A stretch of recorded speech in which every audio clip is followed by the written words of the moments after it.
बाप बेटा मिलकर कहा घर में महाभारत रचे। हटिए जी पीछे। हट तू यहाँ से।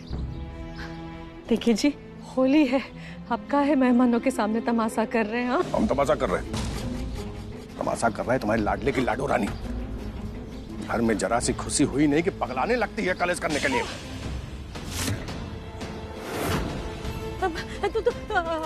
हम उसको समझा रहे ना। आप रहने दीजिए। ऐसा बात ही, आज से तुम देवेश को एक शब्द भी नहीं बोलोगी।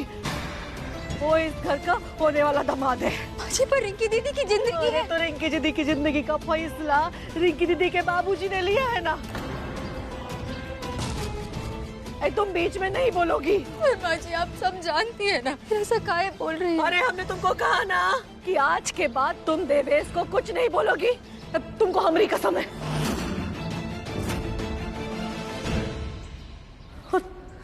वैसे भी ना, अब अगर तुमने इस शादी में कोई भी अड़चन डाली ना तो तुम हमरा मरा मुंह देखोगी।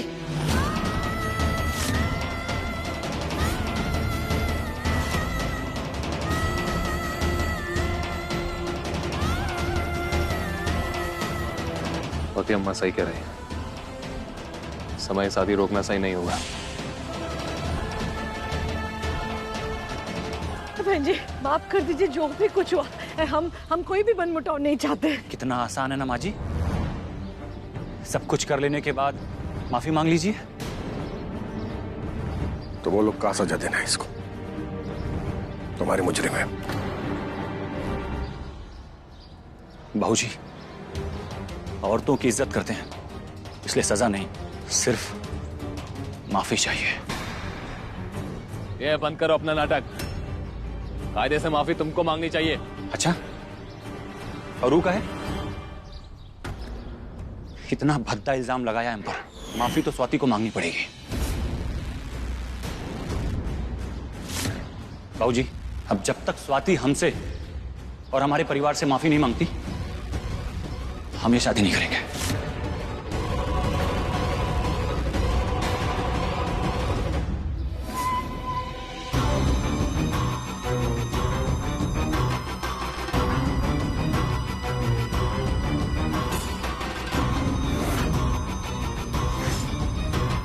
चलिए अम्मा, बहुत हुई दुनियादारी और बहुत हुआ सम्मान। अब बस बाबूजी। जी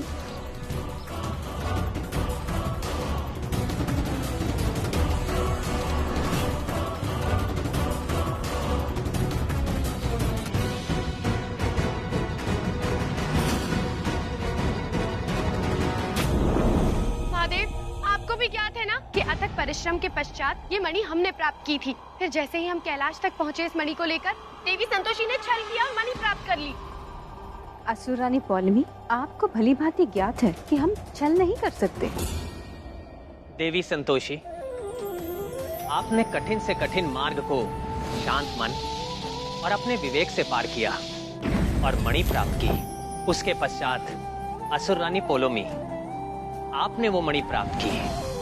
उसके पश्चात देवी संतोषी ने आपकी रक्षा की और मणि उन्हें प्राप्त हो गई, किंतु आपने पुनः मणि प्राप्त कर ली।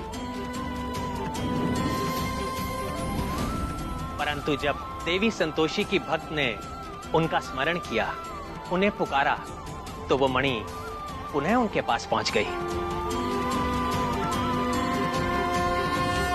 ये परीक्षा मन को नियंत्रित करने की थी, जिसमें एक सफल हुआ है और एक विफल। सोच, दानव, मानव और देव तीनों के व्यक्तित्व का आधार होती है। सोच से निर्माण होता है और परिवर्तन भी। सोच की शक्ति इतनी विशाल होती है कि एक नए समाज का, एक नए दृष्टिकोण का निर्माण किया जा सकता है। यदि मन को नियंत्रित कर एक विशाल सोच के साथ आगे बढ़ा जाए, एक चित्त वस्तु पर निरंतर चिंतन किया जाए, तो सफलता अवश्य प्राप्त होती है। आप दोनों की परीक्षा से यही सिद्ध हुआ है। पुत्री संतोषी ने असुर रानी पौलमी के मन को मात्र एक सोच से विचलित कर दिया।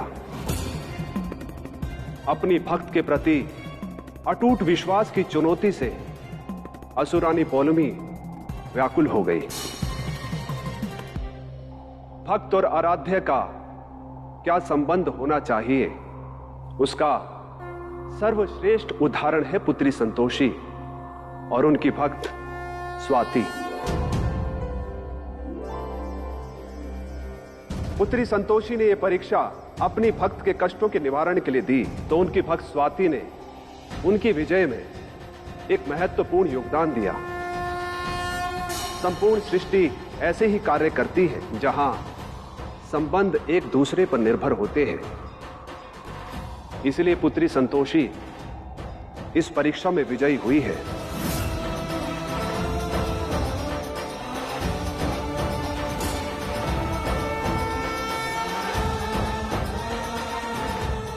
माता संतोषी की जय। माता संतोषी की जय। महादेव, ये पक्षपात है। आपको भी ज्ञात है कि मणि हमने प्राप्त की थी, जो आपने पुत्री संतोषी से ही प्राप्त की थी। हे त्रिदेव, आपका कोटि कोटि धन्यवाद।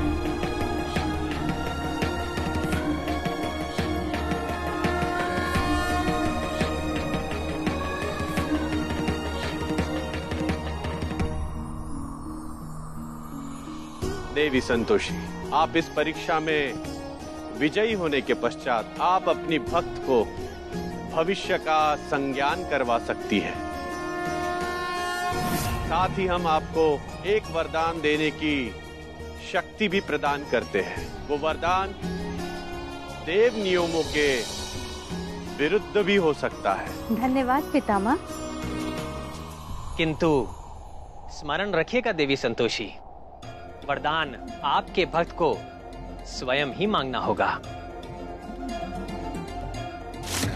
और केवल आपको एक बार अधिकार होगा विधि के विधान को परिवर्तित करने का या विधि के विधान के विरुद्ध वरदान देने का।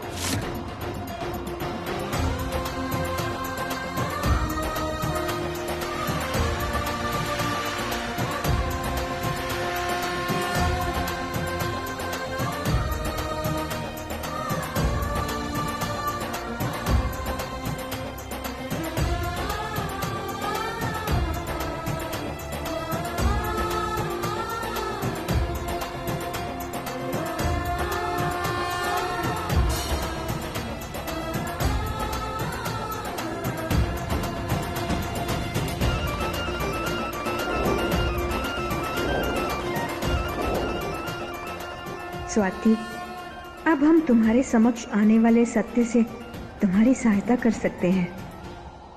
नारायण नारायण। धन्य है माता संतोषी का साहस, उनका धैर्य। धन्य है आप त्रिदेव। धन्य है देवों के देव महादेव की लीला। आप सभी को हमारा कोटि कोटि नमन। हे त्रिदेव, आपने हमें विजेता घोषित किया है, हम आपके आभारी हैं। किंतु असुर रानी पौलमी ने भी अपने मन को नियंत्रित रखने का हर संभव प्रयास किया था, जिसकी सराहना होनी चाहिए। देवी संतोषी, हमें आपके आग्रह की आवश्यकता नहीं है। आप विजय हुई हैं क्योंकि हमने अपनी समस्त शक्ति लगा दी यहाँ तक पहुँचने के लिए। समस्त देवगण और त्रिदेव को ये स्वीकार करना ही होगा कि असली विजेता हम ही हैं। असुरानी पौलमी, हम आपके परिश्रम और आपके आत्मविश्वास दोनों की प्रशंसा करते हैं।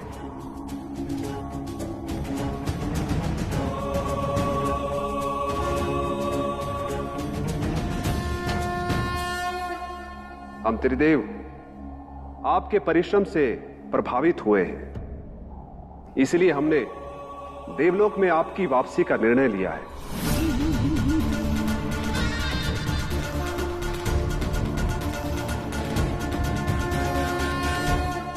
सत्य कह रहे हैं महादेव? जी, आप स्वर्गलोक में वापस आएं और इंद्राणी का पद संभालें।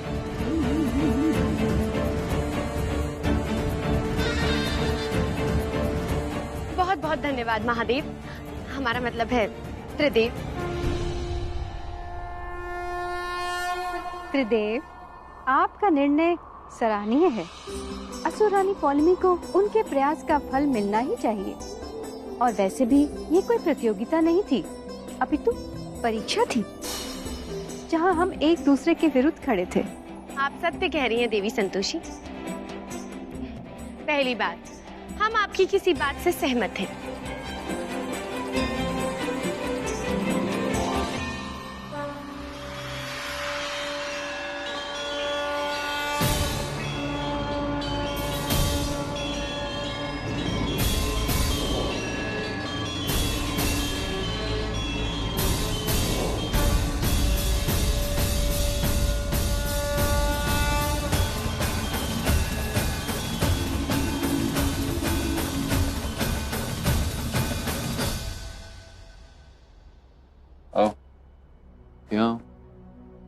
ग्रेस, हम ठीक हैं, परेशान मत हो।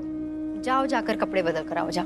सुनो, बैठो पहले, बैठो और सुनो। तुम किसी के बारे में नहीं सोचोगे, तो सिर्फ आराम करोगे। हम आराम ही कर रहे हैं इंद्रेश। अच्छे जानते हैं तुम्हारा आराम। अब थोड़ी देर सो जाओगी, अब फिर से लग जाओगी शाम को होली मिलन के लिए आने वाले मेहमानों की तैयारियों में। अच्छा, चिंता मत करो तुम।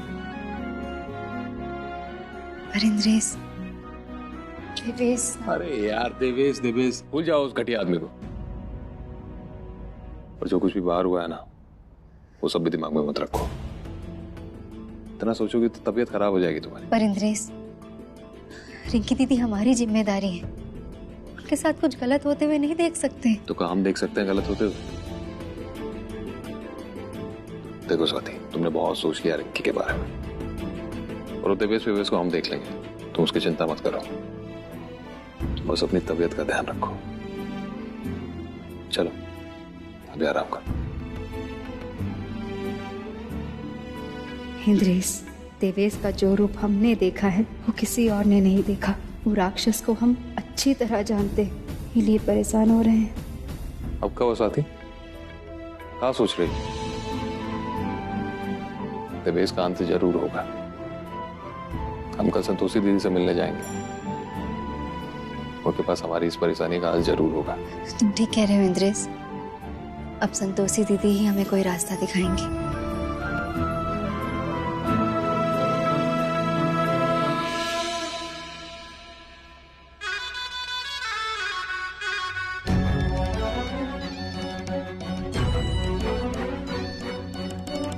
देवी पलोमी की जय हो। देवी पलोमी की जय हो। स्वागत है प्रिय, आइए बैठिए।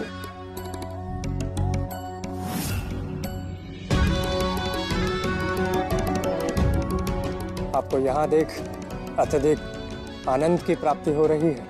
ऐसा एक क्षण नहीं होगा जब हमने हमारे राज सिंहासन का स्मरण नहीं किया। देवी पलोमी, स्वागत है आपका। हम बहुत खुश हुए। कहिए आपके लिए क्या पेश करें? तुम्हारी भांति हम भी अत्यधिक प्रसन्न हैं। जो मन करे प्रस्तुत करो।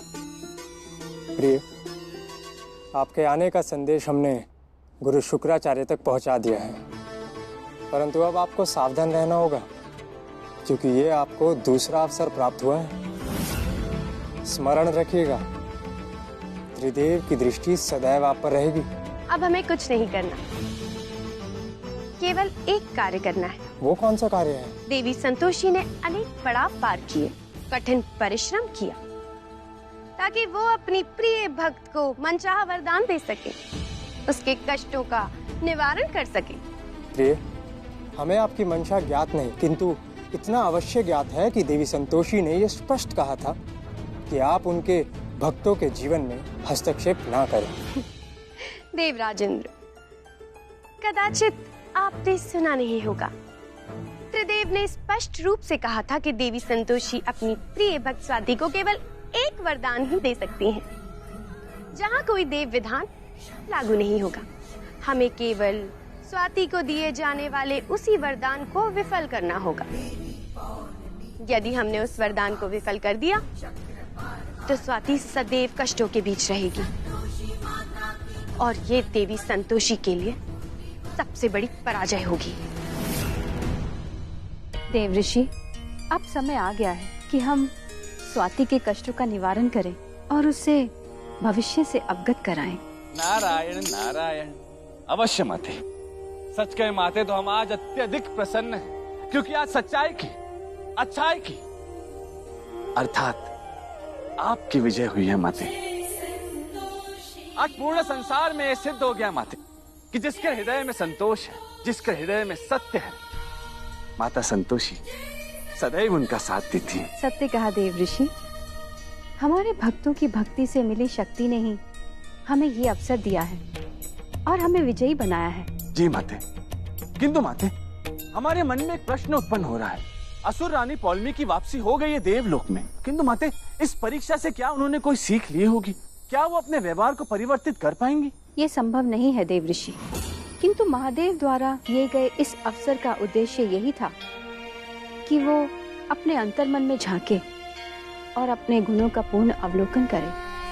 इसी कारण हमें साथ में एक दूसरे के साथ समय व्यतीत करना था, ताकि हम एक दूसरे को जान सके और एक दूसरे की अच्छाइयाँ ज्ञात कर सकें। और माते, आपके सकारात्मकता का प्रभाव असुर रानी पौलमी पर पड़ सके, है ना माते?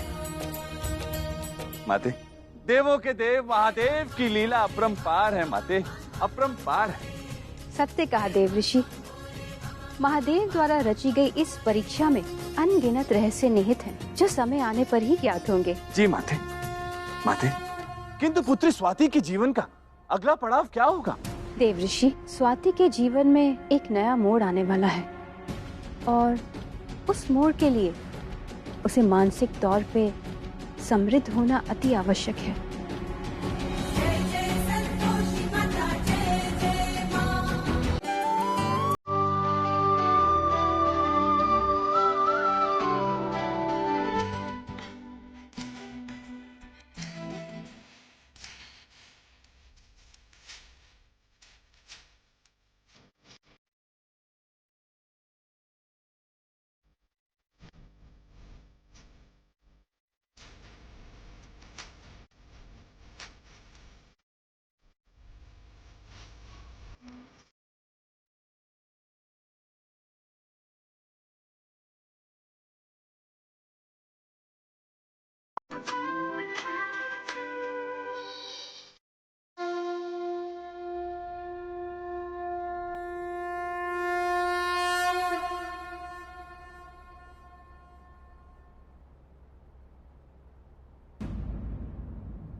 रिंकी दीदी,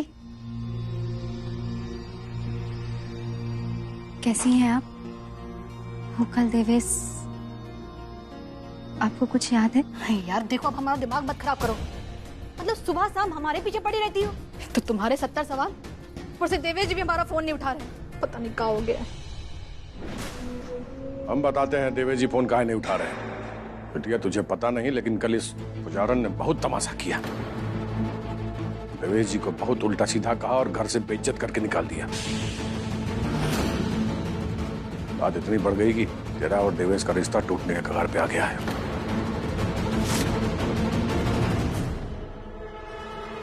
कमाल करती है सोती भाऊजी, अपनी मेहनत का घर उजाड़ने में शर्म नहीं आई तुमको? रिंकी दीदी, वो नसी की हालत में आपके साथ गलत करने वाला था, इसलिए हमने। बस करो। अब अगर तुमने अपनी नौटंकी बंद नहीं की ना, तो हम वो कर जाएंगे जो तुमने कभी सोचा भी नहीं होगा। खुद तो पता नहीं क्या की हो, महीनों घर से बाहर रही हो। देवेश जी को अपना पति बुलाती थी ना। अरे अपना भला तो सोच नहीं पाई, चलिए हमारा भला सोचने के लिए। रिंकी दीदी, ये सब क्या बोल रही हैं? हम ये सब बोलना नहीं चाहते थे, और तुम्हारी हरकतें ना हमको मजबूर कर रही हैं इसे बोलने के लिए। इंद्रेश भैया के साथ साथ देवेश जी को भी अपना गुलाम बनाना चाहती हो?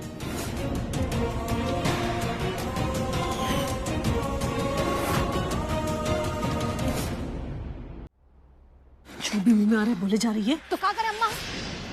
ये हमारी गृहस्थी शुरू होने से पहले ही उसमें आग लगा रही है, तो बोलेंगे नहीं कहा? सबको पता है कितने दिनों तक ये घर से बाहर रही है, और देवेश जी पे लांछन लगा रही हो। इको क्या कहेंगे? चरित्रहीन।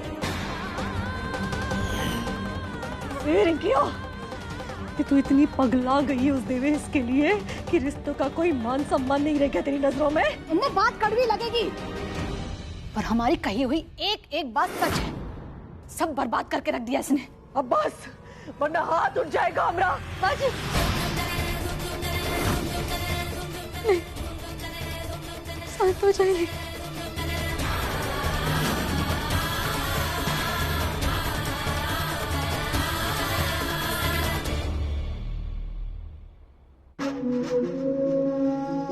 कुंती देवी, हमारी बिटिया हमारी जान है। अगर दोबारा उसके ऊपर हाथ उठाने का सोचा भी तो कलेजा निकाल के हाथ में धर देंगे।